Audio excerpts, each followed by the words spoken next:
whether it is Hindu phobia or Hindu misia? Well, I would not call it fear. I would say it is aggression. It is a bold aggression because India is vulnerable, and Hindus have not fought back against that properly.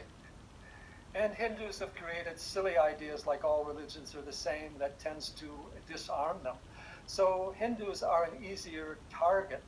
And then in the Indian context, the Indian intelligentsia got taken over by the left and stopped defending its own country.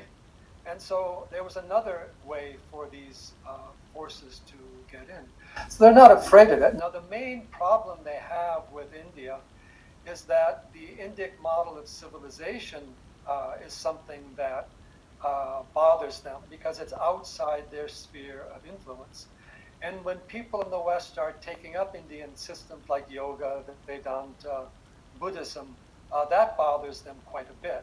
So if they have a fear of Hinduism, it's more at a metaphysical level or at a cultural civilizational level, India as a whole.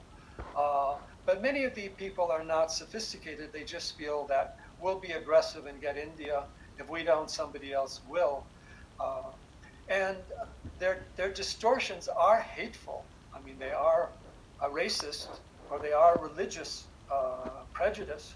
The distortions that they use, idolaters, heathens, kafirs, whatever else it may be, backwards, superstitious, denigrations of various type are there and need to be challenged. But we also have to look at that root of aggression.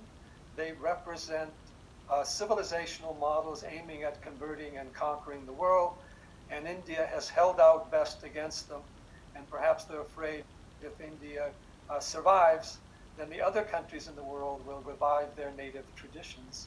Europe native traditions, pagan traditions are coming up, have a very long ways to go.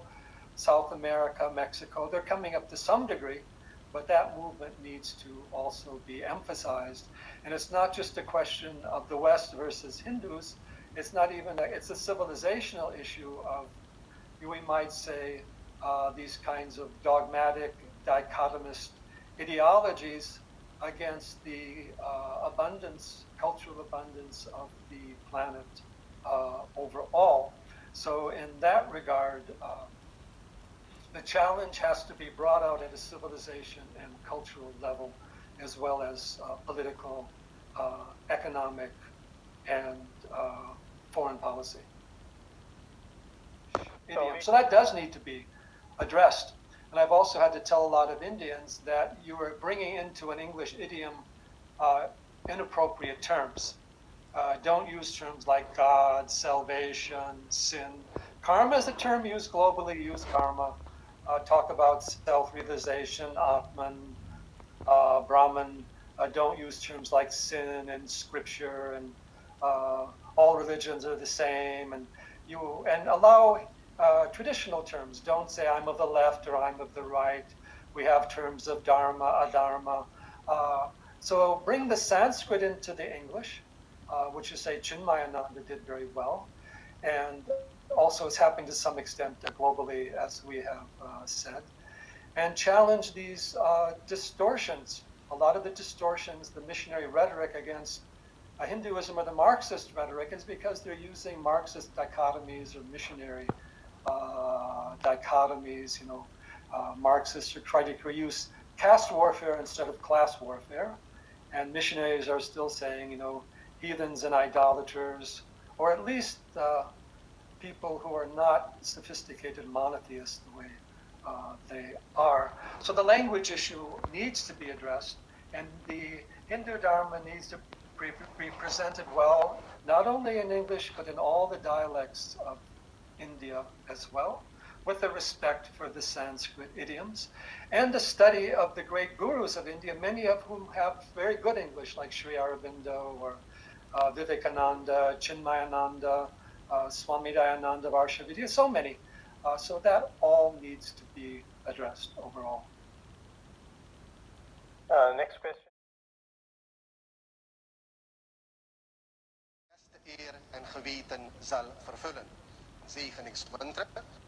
ॐ सहना भवतु सहनौ भुनक्तु सह वीर्यं करवावहै teejasvinaavadhitamasilu.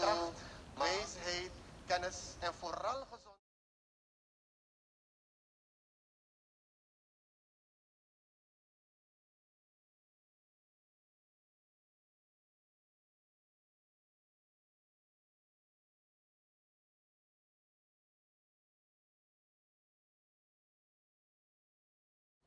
I can inspire other people by talking about weave, by talking about saris, by showcasing my own saris in my own way. I can inspire a lot of people to continue wearing saris, at least on special occasions. But this will not change unless the men of India they actually make dhoti cool, and they say that on formal occasions, even in the weddings or in pujas or one day in your office when you have informal Friday dressing, what stops you? And this is a general question for all the men that are ostensibly watching this. What stops you from wearing Indian clothes? In South, they still wear it. Even the young people.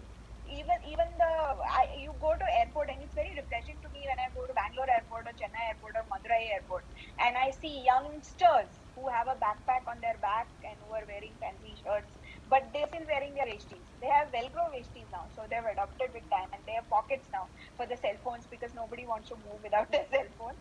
But the point is, they're still wearing traditional clothing. It's only in the north where traditional clothing has almost disappeared and where it is to be worn only during the weddings.